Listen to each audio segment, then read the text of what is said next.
Permata TV YouTube Indonesia dengan bangga mempersembahkan sebuah storytelling kekinian abad ini diangkat dari karya besar Esa Mintardja yang sangat populer di masanya, berlatar belakang kisah tanah Jawa masa lampau, tepatnya di penghujung kejayaan kerajaan tanah Jawa, dengan judul Kisah Api di Bukit Mentoreh.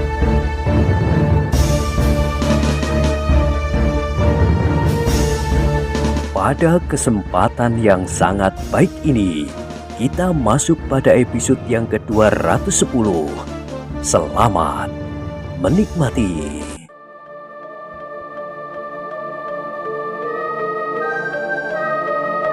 Pada episode sebelumnya telah diceritakan, Ki Tambak Wedi hanya dapat menggeleng-gelengkan kepala mendengar jawaban muridnya.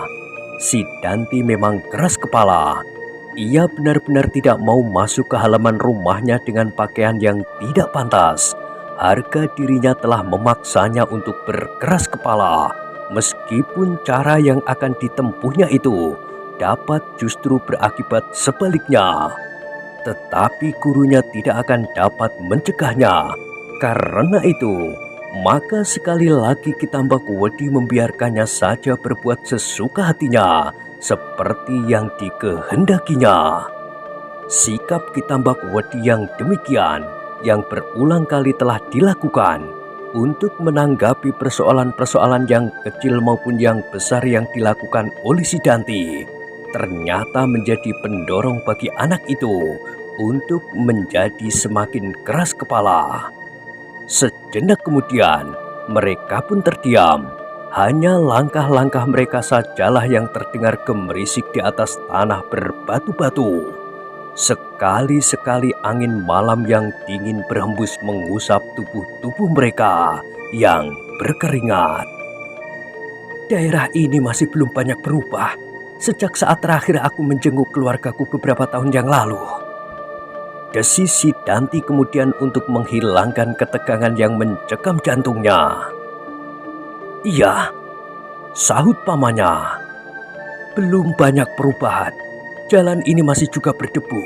Patisan yang kita lalui adalah patisan seperti 5 tahun yang lalu. Si Danti mengerutkan keningnya. Tiba-tiba ia bergumam. Hei, bukankah di ujung patisan ini ada sebuah rumah joglo yang besar dan baik? Dada Argojoyo berdesir. Rumah joglo di ujung patisan ini adalah rumah Ki Sentul. Bukankah begitu, Paman? Rumah itu cukup besar dan cukup bersih, sehingga isinya pun aku kira cukup banyak. Hei, bukankah kita pernah singgah di rumah itu pada saat-saat kita berburu dahulu? Selalu si Danti, ayahmu selalu singgah di rumah itu apabila pergi berburu. Bahkan sekali-sekali bermalam pula di situ. Aku selalu singgah pula di rumah itu. Si Danti mengangguk-anggukkan kepalanya. Tiba-tiba pula ia berdesis. Aku akan mencari pakaian di rumah itu. Si Danti, dengan serta-merta pamannya memotong. Jangan. Kenapa? Rumah itu selalu didatangi oleh keluarga ayahmu. Rumah itu seolah-olah telah menjadi pesanggrahan bagi keluarga kita apabila kita pergi berburu di hutan perburuan itu. Kau jangan menyakiti hatinya. Ia akan dapat menyampaikan kepada Kakang Argopati. Dan kau pasti tahu bahwa Kakang Argopati tidak senang kepada perbuatan-perbuatan yang demikian.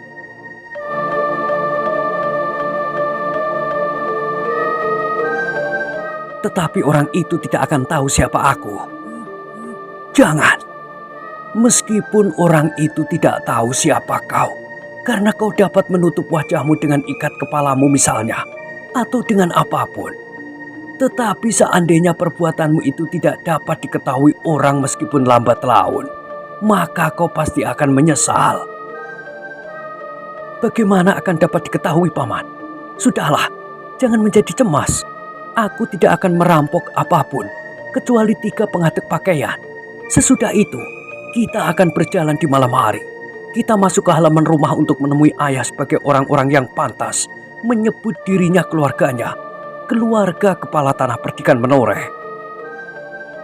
Terserah kepadamu, Sidanti, tetapi jangan di rumah itu. Aku tidak ingin kehilangan kesempatan kali ini, Paman. Kalau aku melepaskannya, mungkin untuk waktu yang lama aku tidak akan menemukan rumah sebaik itu. Semakin dekat dengan rumahku, maka aku akan menjadi kian sulit. Orang-orang di situ akan menjadi semakin besar kemungkinannya untuk mengenal aku. Argo Joyo menarik nafas dalam-dalam. Anak ini memang keras kepala.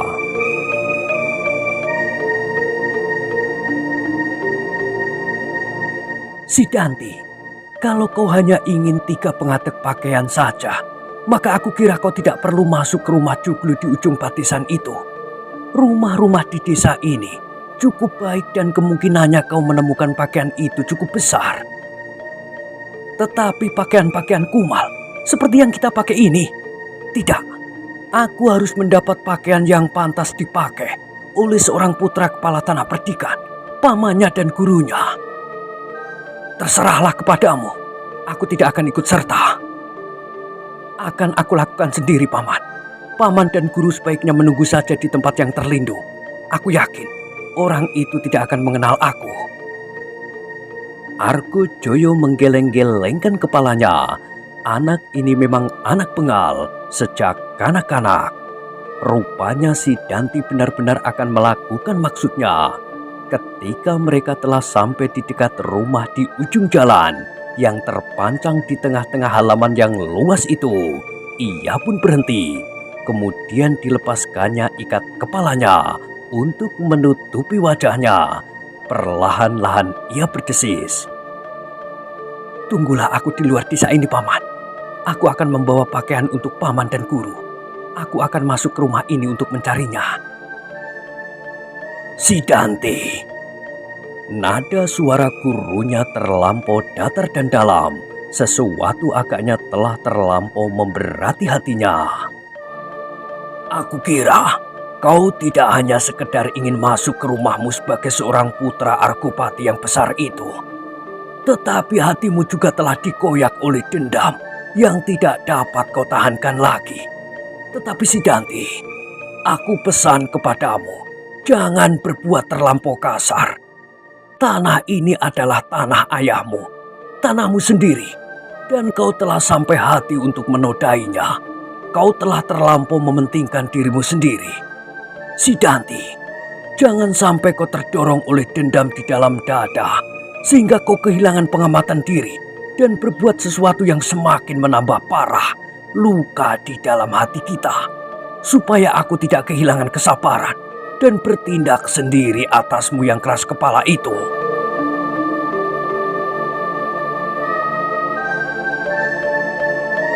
Dada Sidanti berdentang mendengar ancaman gurunya itu. Sejenak wajahnya memerah seperti saka, tetapi wajah itu kemudian menjadi pucat dan berkeringat. Ia sadar bahwa gurunya telah hampir kehabisan kesabaran. Karena itu, maka ia tidak berani membantahnya. Ia kenal benar sifat gurunya itu. Apabila ia kehilangan pengamatan diri, maka ia pasti benar-benar akan bertindak. Karena Sidanti tidak segera menjawab, maka Ki Tambak Wedi menggeram. Kau mengerti, Sidanti? Ya, Guru, sahut anak muda itu. Ki Tambak Wedi kemudian tidak berbicara lagi. Langkahnya menjadi semakin cepat, diikuti oleh Argo Joyo. Mereka seolah-olah tidak menghiraukan lagi apa yang akan dilakukan oleh Sidanti. Sidanti masih berdebar-debar mengingat kata-kata gurunya, tetapi ia merasa bahwa gurunya masih memberinya kesempatan. Karena itu, maka ia tidak mengikuti gurunya keluar dari desa. Ia tetap pada niatnya untuk mendapatkan pakaian, supaya ia pantas masuk ke dalam rumah ayahnya, kepala tanah perdikan menoreh yang besar dan kaya.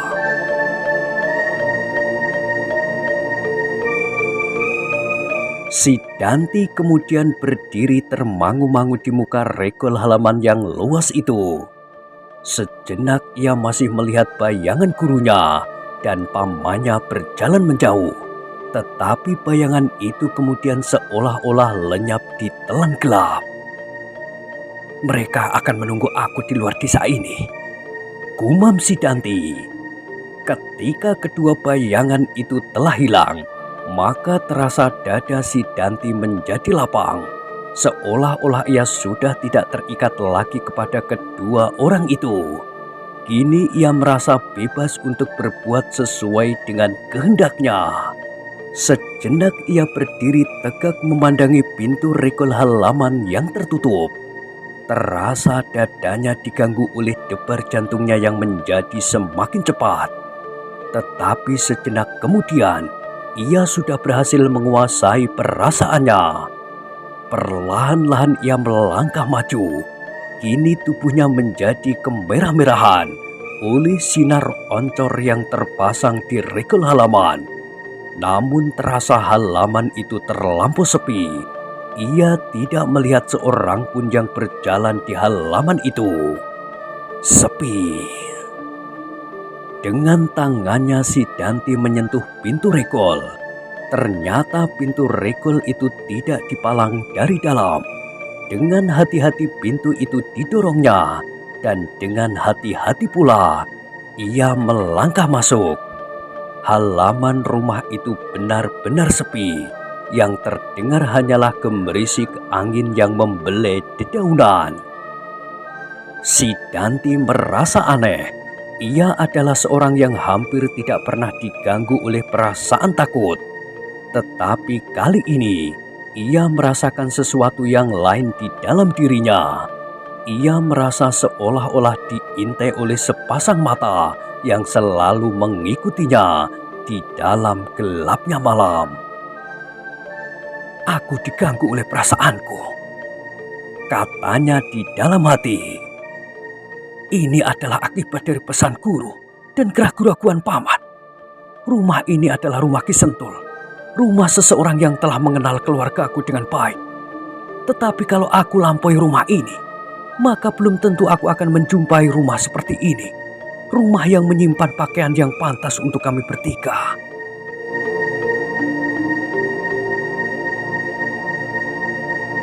Si Danti masih berdiri tegak di tempatnya. Kini ia menjadi ragu-ragu. Justru karena itu maka perasaannya menjadi semakin mengganggunya. Seolah-olah di balik kegelapan itu benar-benar memancar sepasang mata yang tajam sedang mengawasinya.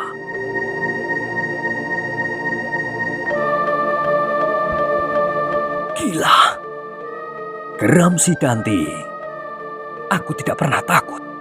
Biar seisi desa ini keluar dari rumahnya, mengeroyok aku bersama-sama, aku tidak akan takut. Terdengar anak muda itu menggeretakkan giginya, tetapi ia mendengar suara di dalam dirinya.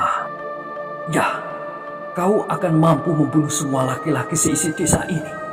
Tetapi kalau masih ada yang hidup seorang saja di antara mereka, dan mengenal bahwa kau adalah si Danti, putra kepala tanah perdikan ini, maka apakah kira-kira kata orang tentang dirimu? Tentang si Danti, putra Ki Gede Menoreh yang perkasa, yang disegani oleh rakyatnya.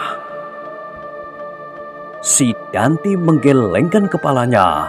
Ia mencoba mengusir perasaan yang membelit jantungnya. Ia ingin membebaskan dirinya dari kegelisahan dan kebimbangan. Aku harus dapat melakukannya. Aku bukan laki-laki cengeng. Aku hanya memerlukan pakaian itu, tidak yang lain-lain. Sekali lagi si Danti menggeretakkan giginya. Tiba-tiba ia melangkah maju, tetapi tidak mendekati pendopo yang remang-remang oleh cahaya pelita yang redup. Dengan tergesa-gesa, ia meloncat ke tempat yang gelap terlindung oleh dedaunan. Setan! Ia menggeram. Kenapa aku bersembunyi? Aku harus naik ke pendopo, mengetuk pintu dan berkata terus terang. Aku membutuhkan 3 pengatuk pakaian yang baik. itu saja. Si Danti mencoba mengatur detak jantungnya. Disapunya halaman itu dengan sorot matanya. Ia tidak melihat sesuatu. Ya, matanya tidak melihat sesuatu, tetapi perasaannya selalu memperingatkan kepadanya bahwa sepasang mata sedang mengintainya. Siapa? Siapa? Giginya sekali lagi bergemeretak. Darahnya tersirap ketika tiba-tiba ia dikejutkan oleh ringkih kuda di kejauhan di dalam kandang di belakang rumah.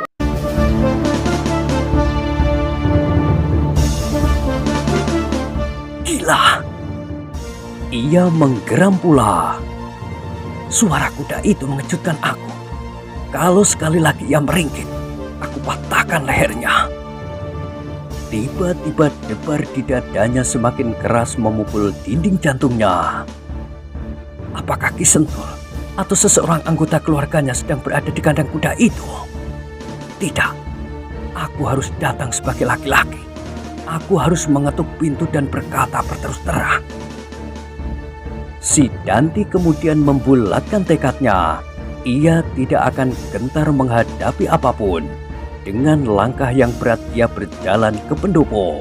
Tetapi meskipun demikian, ia seolah-olah merasa bahwa seseorang sedang memandangnya. Firasat itu biasanya tidak terlampau jauh menyimpang.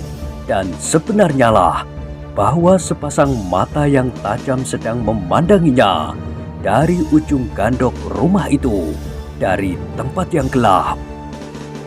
Sepasang mata itu melihat bayangan yang mencurigakan masuk ke dalam halaman. Meskipun tidak begitu jelas, tetapi mata itu melihat bahwa bayangan yang masuk ke regol itu menutup wajahnya dengan ikat kepalanya. Cahaya lampu yang redup di regol itu dan sinar yang lemah yang meloncat dari pendopo sedikit dapat membantunya. Adalah kebetulan sekali bahwa karena udara yang sesak, ia berada di luar gandok rumah itu untuk menghisap sejuknya nafas malam di antara dedaunan yang bergoyang disentuh angin yang silir. Ketika ia melihat sesosok tubuh muncul dari balik pintu regol halaman, maka segera ia meloncat dengan lincahnya ke tempat yang terlindung. Apalagi ketika ia melihat orang yang masuk ke halaman rumah itu terlampau mencurigakan. Dengan tajamnya ia mengikuti segala gerak si Danti. Ia melihat si Danti berdiri termangu-mangu. Ia melihat si Danti meloncat ke tempat yang gelap. Kemudian ia melihat si Danti berjalan lambat ke pendopo. Siapakah yang ingin berbuat gila itu? Pertanyaan itu tumbuh di dalam hatinya. Sejenak ia masih berdiri mematung, tetapi ia sama sekali tidak melepaskan si Danti dengan pandangan matanya yang bulat tajam. Tanpa disengajanya tangannya meraba lambungnya, kiri dan kanan. Sepasang pedang yang tipis tergantung di kedua belah sisi. Sepasang pedang yang hampir tidak pernah terlepas daripadanya, meskipun ia sedang tidur sekalipun, jika tidak di rumahnya sendiri. Dan malam ini ia tidak berada di rumahnya sendiri. Ia adalah tamu Ki Sentul, pemilik rumah itu. Ia mendapat tempat di gandok bersama 3 orang temannya, tetapi ia sendiri berada di biliknya. Ketiga kawannya berada di bilik yang lain pula, sehingga saat itu ia sendiri pula lah yang berada di luar gandok. Kini ia melihat si Danti itu berdiri di depan tangga pendopo. Ia melihat di lambung si Danti itu pun tergantung sebilah pedang, tetapi ia tidak dapat melihat wajah yang tersembunyi di balik ikat kepalanya.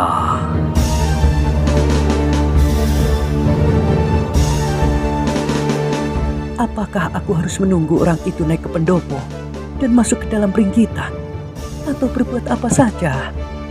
Katanya di dalam hati. Sejenak ia menjadi ragu-ragu, tetapi akhirnya ia berdesis lambat. Aku harus mencegah sebelum ia naik. Lebih baik aku selesaikan saja orang itu sendiri. Mudah-mudahan aku tidak memerlukan kawan untuk menangkapnya dan menyerahkannya kepada Ki Sentul nanti untuk diselesaikan.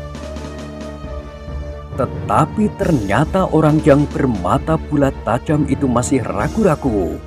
Apakah orang ini orang Ki Sentul sendiri? Mustahil. Gumamnya. Sikapnya dan tutup di wajahnya itu meyakinkan bahwa orang itu bermaksud jahat. Akhirnya orang itu membulatkan hatinya. Ia harus menahan orang yang memakai tutup di wajahnya itu. Karena itu, maka segera ia membenahi pakaiannya. Dising-singkannya lengan bajunya, kain panjangnya dan dikuatkannya ikat pinggangnya. Aku harus mendapat gambaran tentang kemampuan orang itu, katanya di dalam hati. Maka diambilnya sebutir batu kerikil sebesar biji rambutan. Dengan kerikil itu ia ingin mengetahui siapakah yang akan dilawannya itu. Ketika ia sudah mendapatkan kerikil itu, maka segera ia meloncat dari kegelapan. Dengan teguhnya, ia berdiri di atas kedua kakinya yang merenggang. Ia mengharap bahwa orang yang bertutup di wajahnya itu mendengar langkahnya. Ternyata harapannya tidak sia-sia. Si Danti yang mendengar langkah halus itu segera meloncat, memutar tubuhnya dan menghadap ke arah suara itu. Darahnya tersirap ketika ia melihat sesosok bayangan berada di kegelapan. Sebelum ia sempat berbuat sesuatu, matanya yang tajam telah menangkap sebutir benda yang terbang dengan kecepatan yang luar biasa menyambar dadanya. Tetapi si Danti adalah murid satu-satunya dari perguruan Tambak Wedi, sehingga kali ini pun ia sama sekali tidak mengecewakan. Betapapun cepat terbang sebutir batu kerikil itu, namun ternyata si Danti mampu bergerak lebih cepat. Ia menarik sebelah kakinya dan dengan gerak yang tidak terlampau banyak, ia memiringkan tubuhnya. Kerikil itu terbang senyari dari dadanya. Betapa tangkasnya, berkata orang yang melemparnya di dalam hatinya itu. Namun dengan demikian ia menyadari dengan siapa ia berhadapan. Orang yang menutup wajahnya dengan ikat kepala itu ternyata seorang yang tangkas, setangkas kijang. Tetapi orang itu tidak gentar. Ketangkasan si Danti merupakan peringatan baginya bahwa ia harus berhati-hati. Si Danti yang berhasil membebaskan dirinya dari sambaran batu kerikil itu sejenak menjadi bingung. Bukan karena ia menjadi cemas atau takut, tetapi ia merasa bahwa seseorang melihatnya dan langsung menyerangnya. Orang itu tidak memberinya banyak kesempatan. Dengan hadirnya orang itu, maka rencananya menjadi bubrah. Gambaran di dalam otaknya adalah dengan sekali bentak, Ki Sentul akan menjadi ketakutan dan tidak banyak persoalan lagi yang dikemukakan. Langsung akan diberikannya 3 pengatek pakaian. Tetapi ternyata orang itu yang berdiri di dalam kerembangan malam telah menyerangnya. Si Danti menjadi ragu-ragu. Ia mencemaskan dirinya bukan karena takut menghadapi sepasang pedang, tetapi bagaimanakah kalau dirinya kemudian dikenal? Dadanya menjadi semakin berdebar-debar ketika ia melihat bayangan yang membawa sepasang pedang di kedua lambungnya itu berjalan perlahan-lahan mendekatinya.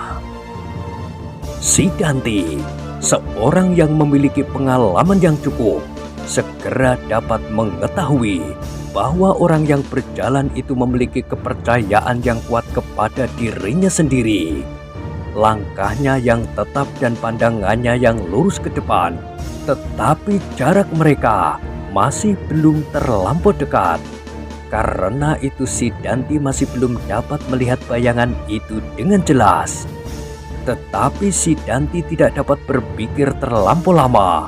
Ia semakin didesak oleh kecemasan di dalam dirinya. Ia sama sekali tidak takut menghadapi orang itu betapapun tinggi ilmunya. Yang paling dicemaskannya adalah apabila kemudian dirinya dapat dikenali sebagai si Danti, putra kepala tanah perdikan menoreh.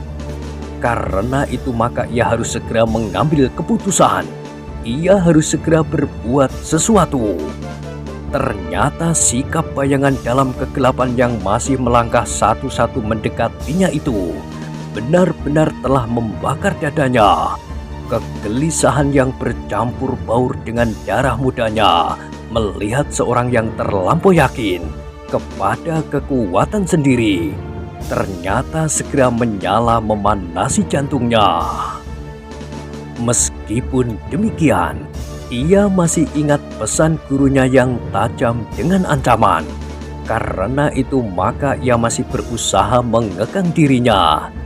Namun kegelisahan yang paling tajam menghunjam di dadanya adalah kegelisahan tentang dirinya, bahwa ia adalah putra kepala tanah perdikan menoreh. Desisnya kemudian, aku harus menutup mulutnya. Orang itu harus diam dan tidak usah turut campur dalam persoalan ini. Orang-orang di rumah ini harus tidak tahu siapa aku. Kalau orang ini mendapat kesempatan terlampau banyak, ia akan dapat mengganggu rencanaku. Si Danti yang kebingungan itu kemudian mengambil keputusan yang dirasanya paling aman. Meskipun ia masih mengingat pesan gurunya, namun ia perlu membuat orang ini diam, meskipun tidak membunuhnya. Aku harus membuatnya pingsan untuk waktu yang cukup lama. Dengan keputusan itu, maka si Danti tidak lagi menunggunya di halaman rumah itu. Selagi orang itu belum masuk ke dalam cahaya lampu yang lemah di halaman, si Danti segera meloncat menyongsongnya. Mumpung masih berada di kegelapan, aku mengharap ia tidak dapat mengenali sama sekali siapa aku. Ternyata orang itu terkejut melihat sikap orang yang bertutup wajahnya itu. Ia tidak menyangka bahwa orang itu akan menyerangnya. Karena itu maka langkahnya terhenti. Tetapi serangan si Danti datang terlampau cepat, sehingga kesempatan bayangan yang berpedang sepasang itu sangat kecil. Serangan yang tidak terduga-duga dan gerak yang terlampau cepat membuatnya agak bingung. Karena itu maka satu-satunya yang dapat dilakukannya adalah menghindari jauh-jauh supaya ia mendapat waktu untuk mengatur perlawanannya.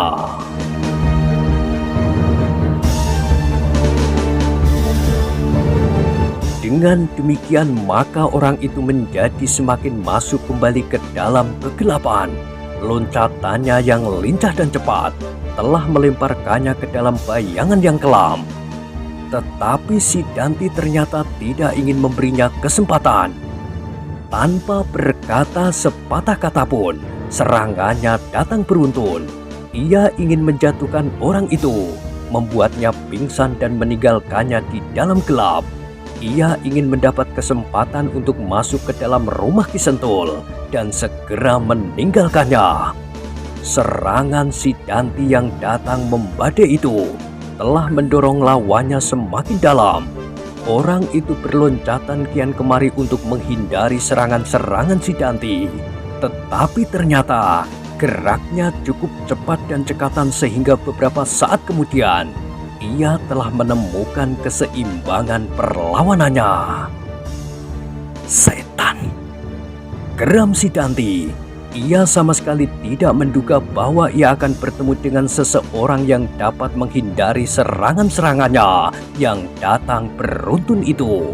Ternyata orang ini memiliki ilmu yang cukup untuk melawannya. Dengan demikian si Danti menjadi semakin gelisah. Kalau ia tidak segera dapat menguasai lawannya, maka akibatnya akan sangat menyulitkannya apabila datang orang-orang lain menyaksikan perkelahian itu, apalagi kemudian mengenalnya, maka ia akan kehilangan namanya. Bahkan mungkin ayahnya pun akan terlampau marah kepadanya, juga gurunya sendiri, Ki Tambakwedi.